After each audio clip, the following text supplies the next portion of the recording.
You stake your tomato plants with the wire cone cage your father bought at the chain garden center. And by August, the cage is on the ground, the plant is on the ground, and the tomatoes are splitting open in the dirt, where the raccoons get them before you do. The chain has sold tens of millions of those wire cages across the last 20 years. Everyone was designed for the determinate tomato. 3 feet tall and stops. Everyone buckles under the weight of an indeterminate vine by the middle of July. I sold thousands of replacement cages across 34 years at the counter. I never told the customer the cage was the wrong tool for the plant. Today I tell you the 7 things I learned about growing tomatoes that the chain training program never taught the staff to recommend. Stay with me. My name is Walter Mercer.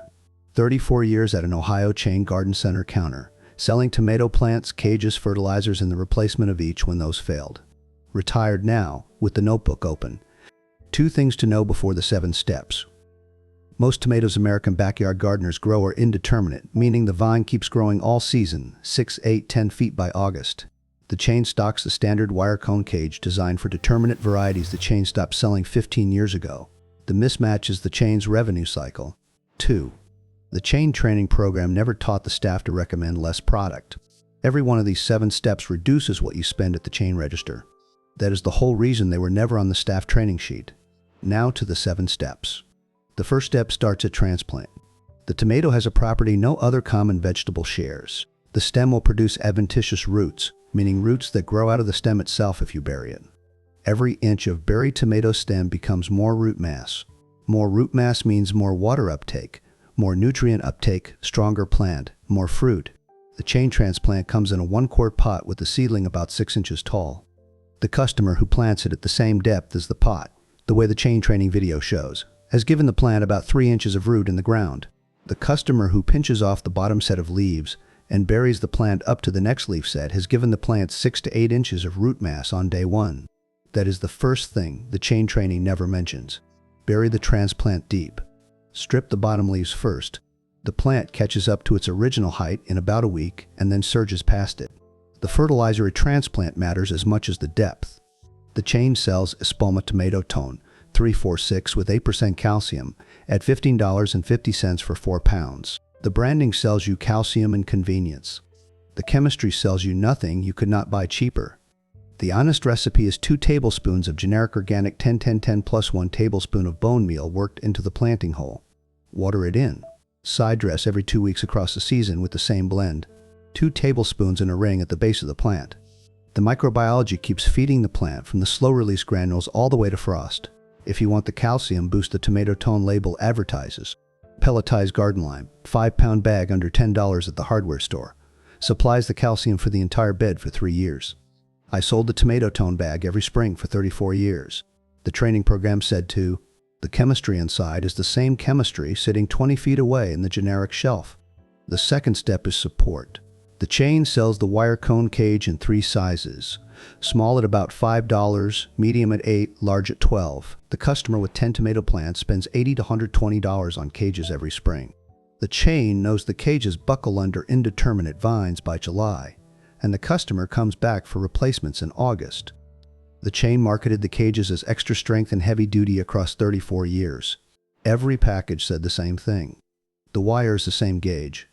The Florida weave is the system commercial tomato growers across the entire Southeast have used since at least the 1960s.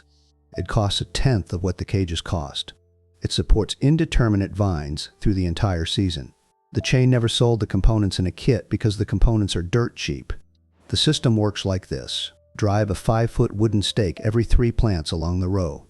For 10 plants, 4 stakes, $2 each at the hardware store. Take synthetic nylon twine, not cotton, because cotton stretches when wet and contracts when dry. Tie it to the first stake about 10 inches off the ground. Run the twine on alternating sides of each plant down the row, around each stake. Every 6 to 8 inches as the plants grow, weave another set of strings at the new height. By August, you have a slatted wooden and twine system holding the plants against the wind and the fruit weight. Total cost for 10 plants, $14 for the entire season. Chain cages for the same row run $70 to $100 as a kit. The cages buckled. The customer came back. If you have already bought cages this spring, use them.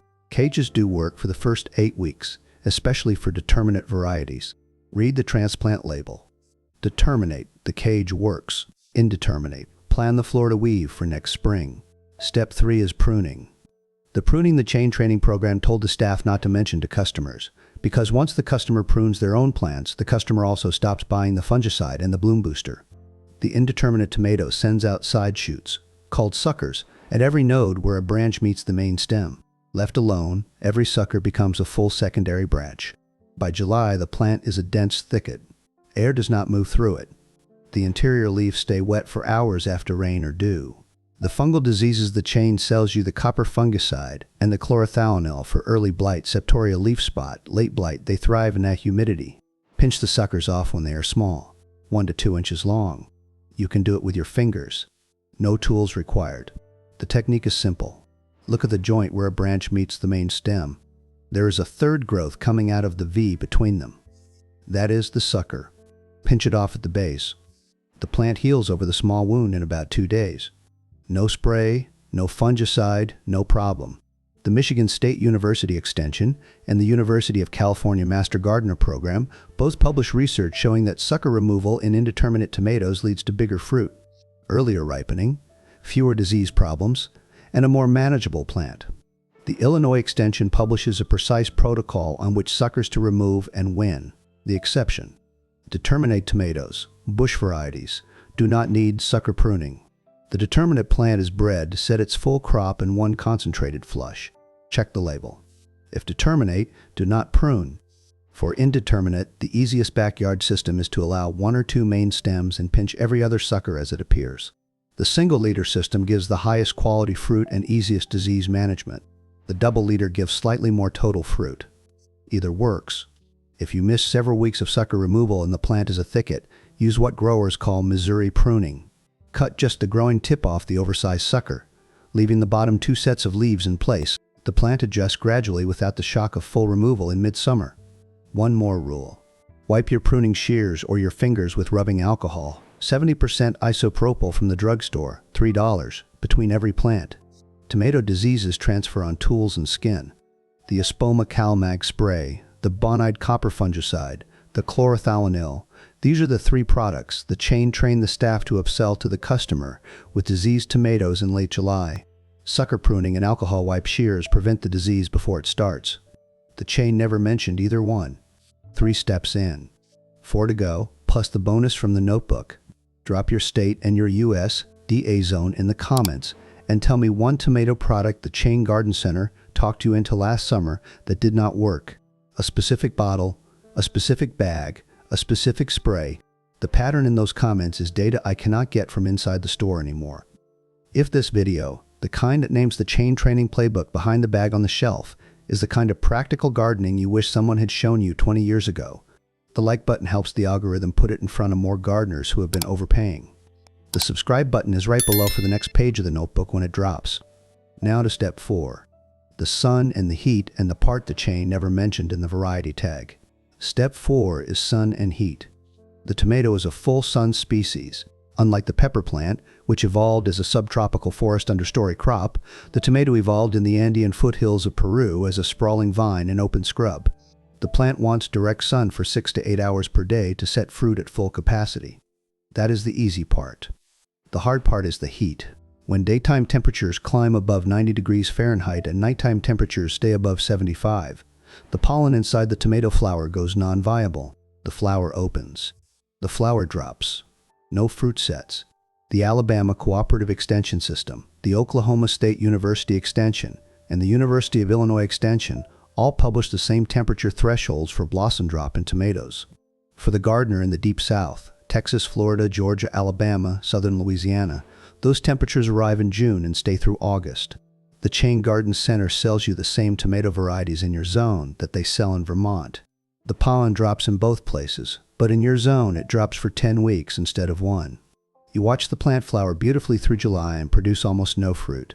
The fix is 30 to 40% shade cloth, hung over the bed from about June 15th to August 15th in hot zones. The Purdue University Extension and the West Virginia University Extension both recommend shade cloth in that range for managing tomato heat stress.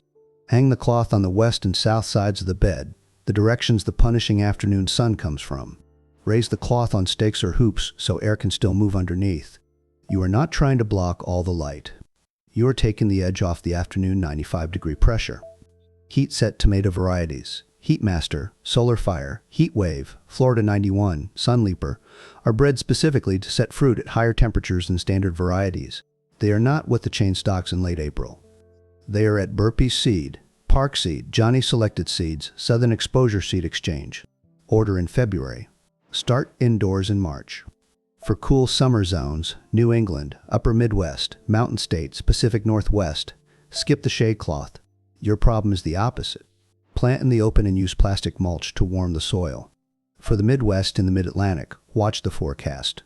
When the 10-day shows daytime highs in the 95 range and nights above 70, drape the cloth temporarily. Pull it off when the forecast cools. A 10 by 20 panel of 30% shade cloth at the hardware store runs $18 to $28. Covers 2 raised beds. Lasts 10 years. The chain stocks the same panel in the lawn and garden aisle at $35 to $45. Same material. Different shelf. Step 5 is the harvest. The tomato vine works on a feedback loop. Once it senses that its current fruit load is ripening successfully, that the crop is hanging and the seed inside is maturing, the plant chemistry shifts. Flowering slows. New fruit set slows. The plant begins winding down for the season because it has registered the successful generation. Aggressive harvesting reverses that signal. When you pick the fruit before it fully ripens, at the first blush of pink or red, the plant interprets the missing fruit as a loss. There must be a predator, the chemistry says. Produce more. The plant doubles down on flowering. New fruit sets faster. The harvest extends. The technique is simple. Walk the bed every 2 days. Pick every tomato at the first blush of color. Not full red, not soft. Pick early. Bring the fruit to the kitchen counter and let it finish ripening at room temperature for 2 to 4 days. Counter-ripened fruit develops the same flavor as vine. Ripened fruit because the sugars in a tomato come from the plant before the breaker stage, not from the sun afterward. Rutgers food science research from a few years back confirmed it directly. The myth that vine-ripened tomatoes taste better than counter-ripened tomatoes was the chain's reason for telling you to leave the fruit on the plant. The chain wanted you back at the store for the bloom booster when production slowed in August. The slowed production was caused by the ripening crop the chain told you to leave on the vine. Pick early. Pick often. The plant produces twice as much across the season. The exception. The very first cluster of fruit on the plant, usually the lowest cluster, ripening in early July, can be left to fully vine, ripen if you want 1 tomato to bring inside for the season opener. After that, switch to aggressive early picking for the rest of the season. One more rule. Pick in the morning after the dew has dried, but before the heat sets in. The fruit is at peak firmness in the morning. The plant is least stressed by your movement through the bed. For the gardener with a glut in late July, 20 pounds of tomatoes coming off the bed every other day. The freezer is your friend. Whole tomatoes freeze in zip-top bags. The skins slip off after thawing. The frozen fruit goes into winter sauce, soup, and chili. The chain sells the canning supplies in late summer at premium pricing. The freezer requires only zip-top bags. Pick early. Pick often. Counter-ripen. Freeze the glut. The plant stays in production through October in most zones, and through frost in nearly all of them. Step 6 is the supplemental feed. The granular organic fertilizer from Step 1 is the steady, slow-release base. The water-soluble feed is the boost on top of it. Together, the two systems give the plant continuous nutrition the chain's single-product approach cannot match. Water-soluble fertilizers are pre-broken down nutrients in powder or liquid form. They dissolve in water and are immediately available to the plant roots, within hours, not days. The plant uses them quickly to push new growth, new flowers, new fruit set. The chain stocks Miracle-Gro and Espoma branded options at $14 to $25 per bottle. The commercial greenhouse growers use J.R. Peters' Jack's Classic 2020-2020, about $25 for a 4-pound tub, feeds an entire garden for 2 seasons. Cost per gallon of mixed solution, roughly 5 cents. Alaska Fish Fertilizer, 5 gallons for around $25 at most hardware stores, adds the trace micronutrients the synthetic formulations cannot match. Mix 2 tablespoons of fish fertilizer per gallon with the Jack's at 1 teaspoon per gallon. The application schedule. Every 2 weeks across the growing season. After applying the granular organics in a ring around the base of each plant, Step 1, water the granules in with the Jack's and fish solution. The moisture activates the granular decomposition. The water-soluble nutrients give the plant an immediate boost. The combined effect is steady nutrition that never spikes and never crashes. Exactly what greenhouse growers run through their irrigation lines all day, every day, year-round. Total cost for the season for 10 tomato plants, about $12. Chain schedule with tomato tone plus cal mag plus bloom booster runs about $95. Buy the jacks. Buy the Alaska fish emulsion. Buy a small bag of generic granular organic 10-10-10. Mix in a 5-gallon bucket. Water every 2 weeks. Done. Step 7 is irrigation. The overhead hose watering the customer's father used is the single most reliable way to spread disease across the tomato bed. Every drop hitting the leaf splashes soil-borne spores upward. Every wet leaf overnight is a greenhouse for fungal infection. Iowa State University Extension confirmed the connection between overhead watering and tomato leaf disease decades ago and has reaffirmed the research in updated bulletins. The fix is drip irrigation, water delivered at the soil level. Leaves stay dry. Spores stay in the soil. A basic drip kit at the hardware store, $25 to $40 depending on what is included, supplies a 30 by 30 raised bed for 10 years. The kit usually contains the half-inch supply line, the smaller emitter line that runs through the bed at the base of each plant, and basic connectors. Most kits at the lower end of that price range include the pressure regulator. The automatic timer is typically a separate $10 add-on. Rainbird, Dripworks, and Mr. Landscaper all sell beginner kits in this range. Add a fertilizer injector, about $30, and you can run your water-soluble feed from step 6 directly through the irrigation line. The chain stock soaker hoses at $12 to $18 per 25-foot length. Soaker hoses work but deliver water unevenly along their length and clog with mineral deposits within 2 seasons. The drip emitter system delivers water precisely at each plant for 10 years. Set the timer to run the drip line for 20 to 30 minutes, 2 to 3 times per week, depending on your zone and your soil. The total water delivered is about 1 inch per week, which is exactly what most extension services recommend for established tomato plants. The benefits compound. Less water lost to evaporation than overhead watering, usually about a 30% savings on the water bill. Less weed germination because only the planting zone gets watered, not the paths and the margins. Far less disease because leaves stay dry. Consistent moisture supports consistent calcium uptake, which prevents blossom end rot from step 1 paying off. 1 drip kit installation in April. The system runs itself through October. The customer who installs drip never goes back to the hose. One more page from the notebook before we close. The bonus the Chain Garden Center never put on the staff training sheet. The tomato is a perennial. The plant evolved in the foothills of the Andes where frost is rare. Solanum lycopersica, a perennial vine. The American gardener grows it as an annual because frost kills it. The plant itself does not stop producing voluntarily. 2 methods extend the tomato season into a second year. Overwintering the mother plant. Before the first frost, dig up your best producing indeterminate plant. Cut it back to 18 inches. Pot it in a 5-gallon container. Move it to a south-facing window or heated sunroom above 60 degrees. Feed lightly with the Jack solution. The plant produces sporadic fruit through winter. Cuttings. In late August, take 6-inch tip cuttings from your best plants. Each one roots in a glass of water within 10 days. Pot the rooted cuttings, overwinter on the windowsill. By March, you have a dozen rooted clones of your best performing variety from this year, at 0 cost. The chain never sold cutting kits because there was nothing to sell.